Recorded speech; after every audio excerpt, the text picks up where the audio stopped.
ବନ୍ଧୁଗଣ ଜୟ ଜଗନ୍ନାଥ। ସମସ୍ତେ ପଚାରୁଛନ୍ତି ପ୍ରେମ ଭାଇ ଆଉ ବାଣ ଫୁଟେଇବେ ନା ନାଇଁ ଏଥର। ମୁଁ ସମସ୍ତଙ୍କୁ କହୁଛି ମୋ ବନ୍ଧୁମାନଙ୍କୁ, ଏଇଟା ହେଉଛି ଦୀପାବଳି ଅମାବାସ୍ୟା। ଦୀପର ପର୍ବକୁ ନେଇକି ଆମେ ଦୀପାବଳି ବୋଲି କୁହାଯାଏ।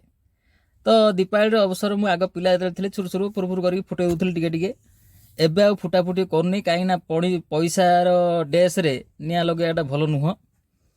ସେଟା ଆମେ ଜାଣିଦେଲେ ଯେତେବେଳେ ବଡ଼ ହେଲା ପରେ, କାହିଁକିନା ଯେଉଁ ପ୍ରକାର ଅଭାବ, ଆଳୁ କିଲୋ ତ 50, ସିଆଡ଼େ ମହିଳାମାନେ ମଦ ପାଇଁ ଦୋକାନ ଖୋଲିବା ପାଇଁ ଦାବି କଲେଣି। ଏସବୁ ଦେଖିବା ଭିତରେ ପଇସା ଅଯଥା କାହିଁ ଖର୍ଚ୍ଚ କରିବା ବୋଲି ଆଉ କଲିନି, କରିବିନି ମଧ୍ୟ, ବାଣ ଫାଣ ଫୁଟେଇବିନି।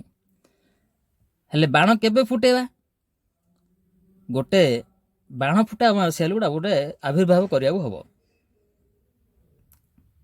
ସେଟା କେଉଁ ଦିନ ନା 5 ବର୍ଷ ଥରେ ଯେତେବେଳେ ନିର୍ବାଚନ ହବ, ଯେତେବେଳେ ଜିତିବେ, ଯେଉଁ ଦଳ ଜିତିବ, ସେଦିନ ହିଁ ବାଣ ଫୁଟା ଅମାବାସ୍ୟା ବୋଲି ପାଳନ କରିବା। କେମିତି ହବ ପ୍ରସ୍ତାବଟା? ଭଲ ଅଛି ନା ନାହିଁ? ସେଦିନ ବାଣ ଫୁଟେଇଲେ ପରିବେଶ ତ ପ୍ରଦୂଷଣ ହବନି, ଦୂଷିତ ହବନି, କିଛି ହବନି। ବାଣ ଫୁଟା ଅମାବାସ୍ୟା ସେଦିନ ହିଁ କରିବା ଉଚିତ। ଏତିକି ହେଉଛି କଥା ଆଉ।